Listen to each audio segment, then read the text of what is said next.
Hello students. इस video में आप लोग जानेंगे ऑक्सीडेशन के बारे में, रिडक्शन के बारे में, specifically benzene derivatives and benzene के रिस्पेक्ट में। इसमें हम थोड़ा सा केमेनोफोर के बारे में जानेंगे कि केमेनोफोर जब हम यूज़ करते हैं तो ऐसे केस में बेंजीन डेरिवेटिव्स का ऑक्सीडेशन किस तरह से होता है, इटार्ड रिएक्शन क्या होती है, स्टीफन्स रिडक्शन क्या होती है, गैटम एंड कोच रिएक्शन क्या होती है। आइए सबसे पहले कुछ बेसिक ऑक्सीडेशन रिएक्शंस देखते हैं। सबसे पहले अपन देखते हैं कि जो बेंजीन रिंग होता है इसका ऑक्सीडेशन होता है या नहीं होता है। तो देखिए, बेंजीन रिंग में अगर हम बहुत ही strong oxidising agent such as KMnO4 भी डालते हैं तो भी इसका ऑक्सीडेशन नहीं होता है, because benzene is highly stable because of aromaticity. So as the benzene is aromatic and highly stable under even the strong oxidising agent it is not possible. लेकिन जब होता क्या है, हम एयर की प्रेजेंस में और भी स्ट्रॉन्ग ऑक्सीडाइजिंग एजेंट के साथ वेरी हाई टेम्परेचर यानी 500 डिग्री सेंटीग्रेड पे जब इसकी रिएक्शन करते हैं तो it gets converted to an anhydride. एक एनहाइड्राइड में कन्वर्ट होता है which is something like this. उसका स्ट्रक्चर कुछ ऐसा होता है।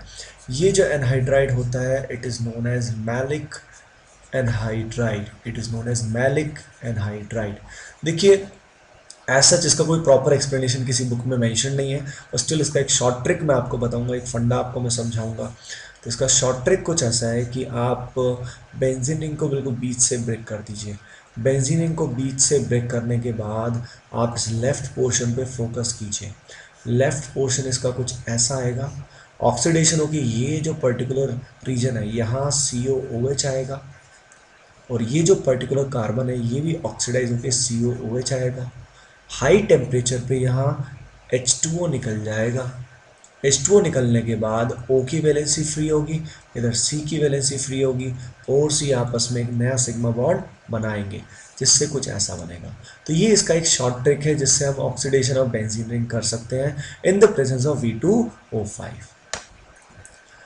मान लीजिए हम टॉल्यूइन की रिएक्शन करा रहे हैं हॉट KMnO4 से।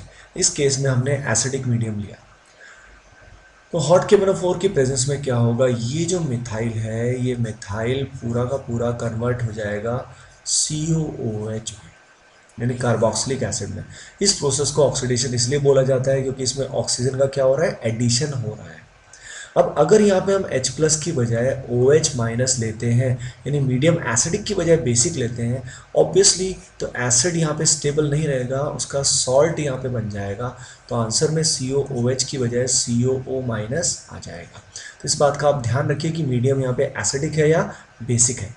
तो जनरल फंडा कुछ ऐसा होता है कि बेंजीन से जुड़े हुए एल्काइल ग्रुप में at least one alpha H must be present. अगर कम से कम एक अल्फा एच उसमें प्रेजेंट है तो उसका अगर हम KMnO4 के साथ ऑक्सीडेशन करते हैं तो ये जो R ग्रुप है ये रिप्लेस हो जाएगा किससे, COOH से। यानी बेंजीन के ऊपर जो एल्काइल ग्रुप जुड़ा है उसमें एक भी अल्फा एच है तो उसमें COOH में कन्वर्जन होने से कोई उसको नहीं रोक पाएगा। तो इसका अपन एक क्वेश्चन करते हैं। तो question is how many of the following compounds will give benzoic acid. किन किन कंपाउंड्स में बेंजोइक एसिड बनेगा on reaction with hot KMnO4। आइए देखते हैं एग्जाम्पल्स को। तो पहले एग्जाम्पल को चेक करते हैं। तो बेंजीन से जुड़े हुए कार्बन को हम बोलेंगे अल्फा कार्बन, इसको बेंजाइलिक कार्बन भी बोलते हैं। हमने देखा यहाँ पे दो अल्फा एच प्रेजेंट है, हमको एक की ज़रूरत थी, ये पूरा पोर्शन हट के आ जाएगा COH, यानी ऑक्सीडेशन हो जाएगा और बेंजोइक एसिड बन जाएगा। अगले केस में देखते हैं, इस कार्बन पे कोई भी अल्फा एच नहीं है, इट हैज़ 0 अल्फा एच, सो इसका ऑक्सीडेशन पॉसिबल नहीं हो पाता है। अगले केस में जो कार्बन है यहाँ पे एक एच अवेलेबल होता है तो इसकी वजह से इसका पूरा ऑक्सीडेशन हो जाता है और यहाँ पे it will be undergoing oxidation. Similarly अगले केस में भी रिएक्शन होगा। इस केस में देखिए इस कार्बन पे कोई एच अवेलेबल नहीं है, रिएक्शन इसमें नहीं हो पाएगा। अगर बेंजीन के ऊपर जो कार्बन है उसके डायरेक्टली डबल बॉन्ड हो या O उससे जुड़ा होगा तो ऐसे केस में भी ऑक्सीडेशन हो जाएगा। यानी अल्फा एच अगर अल्फा कार्बन पे नहीं होगा तो उस कार्बन पे अगर O जुड़ा होगा तो भी ऑक्सीडेशन पॉसिबल होगा। आइए देखते हैं एक एग्जाम्पल। लेट अस से बेंजीन के ऊपर हमने लगाया मिथाइल और एक हमने लगाया आइसोप्रोपाइल, और मान लीजिए हमने हॉट KMnO4 लिया। So we have taken heat as well as KMnO4।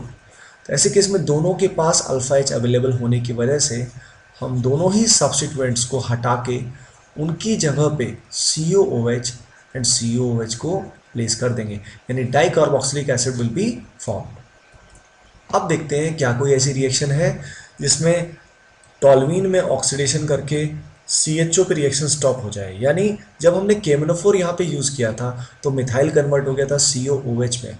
अगर हम चाहते हैं कि वो COOH में ना कन्वर्ट होकर CHO में कन्वर्ट हो, यानी ऑक्सीडेशन शुड बी पार्शियल, तो ऐसे केस में हमें relatively weaker oxidising agent use करना पड़ेगा।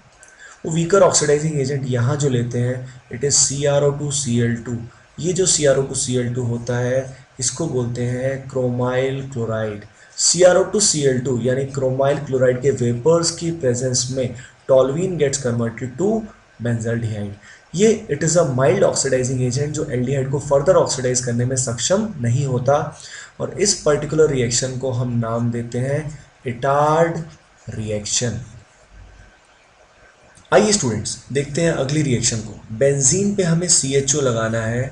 इसके लिए हमने लिया कार्बन मोनोऑक्साइड और HCl। ये दोनों आपस में मिलके किसी तरह के से HCOCl को प्रेजेंट करते हैं, इसको बनाते हैं। HCOCl बनने के बाद ये AlCl3 के साथ फ्रिडल-क्राफ्ट असाइलेशन की तरह कंबाइन करता है, जिसमें Cl नेगेटिव निकलता है और Cl नेगेटिव निकलने के बाद C पे पॉजिटिव चार्ज आता है। ये जो पूरा इलेक्ट्रोफाइल है ये बेंजीन के ऊपर एक सिग्मा बॉन्ड की हेल्प से प्लेस हो जाता है। ये जो रिएक्शन होती है इस रिएक्शन को स्टूडेंट्स हम बोलते हैं Gattermann Koch reaction. It is known as Gattermann Koch reaction. और इस रिएक्शन के जो नाम है ऑब्वियसली ये साइंटिस्ट के बेसिस पे आया है। गेटरमैन कोच में एक तरीका भी होता है याद रखने का, जिससे आपको याद रहेगा कि यहाँ पे CHO यानी एल्डिहाइड बनता है। आप कोच वर्ड को ध्यान से देखिए और इसमें ऑब्जर्व कीजिए OCH को। इन वर्ड्स को अगर थोड़ा जंबल करेंगे तो यहाँ पे आपको क्या दिखेगा CHO। तो कोच से आपको याद आएगा CHO फॉर्मेशन गेटरमैन कोच में होता है। Hello students, again let us see the reduction reactions. Reduction reactions के अंदर हम सबसे पहले रिडक्शन करेंगे नाइट्रो ग्रुप का। तो देखिए नाइट्रो ग्रुप के अंदर क्या होता है, बहुत सारे ऑक्सीजन होते हैं। तो जब इसका रिडक्शन करेंगे तो इन ऑक्सीजन को रिमूव करेंगे और उसकी जगह पे हाइड्रोजन का एडिशन करेंगे। तो ऑक्सीजन के रिमूवल को एंड हाइड्रोजन के एडिशन को हम क्या बोलते हैं, रिडक्शन बोलते हैं। तो देखिए ये प्रोसेस करने के लिए हम जो जनरली यूज़ करते हैं वो टिन के साथ एसिडिक मीडियम HCl या हम आयरन के साथ एसिडिक मीडियम का यूज़ करते हैं। आइए थोड़ा जानते हैं कि रिडक्शन प्रोसेस होता किस तरीके से होगा। तो देखिए ये स्ट्रक्चर होता है NO2 का। This is the structure of NO2। ठीक है, ये जो टिन होता है, टिन इज़ अ मेटल, ये इलेक्ट्रॉन सप्लाई कर सकता है। लेटस से अपने इसने 2 इलेक्ट्रॉन नाइट्रोजन को सप्लाई किए तो उससे पाई बॉन्ड ब्रेक होगा, जिससे O पे माइनस आएगा। एसिडिक मीडियम में इन O- को HH मिलेगा और finally these oxygens will be removed in the form of water. Water की फॉर्म में ये O फाइनली रिमूव हो जाएंगे और N पे फाइनली हमें H+ मिल जाएगा with the help of acidic medium. तो आपने देखा नाइट्रोबेंजीन की रिडक्शन से हमें मिलता है एनिलीन। नाइट्रोबेंजीन की रिडक्शन से हमें मिलता है aniline. One of the very important reaction in this regard is Stephen's reduction. Reaction होती है इसमें बहुत ही इंपॉर्टेंट, इस रिएक्शन को बोलते हैं स्टीफन्स रिडक्शन। आइए देखते हैं इस रिडक्शन में क्या होता है। देखिए इस पर्टिकुलर रिएक्शन में हमारे पास बेंजीन के ऊपर CN ग्रुप लगा हुआ है और सामने देखिए हमने क्या लिया हुआ है SnCl2 प्लस HCl और साथ में पानी। यानी पिछली रिएक्शन से अगर कंपेयर करें तो वहाँ हमने Sn लिया था और इस रिएक्शन में हमने लिया है SnCl2। तो होता कुछ ऐसा है, SnCl2 में Sn की ऑक्सीडेशन स्टेट है +2। इस प्रोसेस में कन्वर्ट हो जाता है SnCl4 में, जिसमें इसका ऑक्सीडेशन स्टेट होता है +4। जब ये +2 से +4 में जाता है तो ऐसे केस में इलेक्ट्रॉन को गेन करता है, लूज करता है, लूज करता है, यानी खुद क्या होता है, ऑक्सीडाइज। तो ये जो 2 इलेक्ट्रॉन्स है ये प्रोवाइड करता है किसको, कार्बन को, जिससे पाई बॉन्ड ब्रेक हो जाता है। यानी खुद तो होता है ऑक्सीडाइज और ये CN को क्या करता है, रिड्यूस। तो आपने देखा सबसे पहले इस पर्टिकुलर रिएक्शन में C triple bond N break हो जाता है और ब्रेक होने के बाद यहाँ डबल बॉन्ड N मिल जाता है, N को भी H मिलता है, C को भी H मिलता है। पानी की प्रेजेंस में और एसिड की प्रेजेंस में ये C double bond N break होता है और ब्रेक होने के बाद उसी जगह पे क्या आ जाता है, C double bond O is replaced. तो इसको रिडक्शन क्यों बोला गया? क्योंकि शुरुआत में टिन ने यहाँ पे इलेक्ट्रॉन का सप्लाई किया, तो इलेक्ट्रॉन के गेन को क्या बोलते हैं? रिडक्शन बोलते हैं। Hence it is known as Stephen's reduction. तो स्टीफन्स रिडक्शन में Cn will get converted to CHO।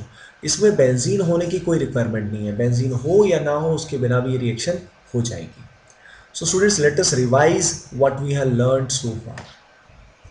तो देखिए, सबसे पहले हमने देखी ऑक्सीडेशन रिएक्शन। हमने देखा benzene under the normal circumstances can not undergo oxidation reaction, और V25 की प्रेजेंस में हाई टेम्परेचर पे मैलिक एनहाइड्राइड इज फॉर्म्ड। फिर हमने देखा कैसे KMnO4 की प्रेजेंस में अगर सब्स्टिट्यूएंट पे एटलीस्ट वन अल्फाइज प्रेजेंट है तो वो कन्वर्ट हो जाता है COOH में, और अगर मीडियम बेसिक लेते हैं तो एसिड का सॉल्ट फॉर्म होता है। फिर हमने देखा उसके कुछ examples. Then we have seen अगर मल्टीपल सब्स्टिट्यूएंट्स हो तो उसको कैसे डील करते हैं। फिर हमने देखा एक पार्शियल ऑक्सीडेशन कैसे करते हैं, रिटार्ड रिएक्शन कैसे होती है। Then we have seen Gattermann Koch reaction. Finally we have seen reduction reaction जिसमें NO2 कन्वर्ट होता है NH2 में, and then we have seen Stephens reduction. I hope you enjoyed the lecture, and please do like, share and subscribe. Wish you all the best.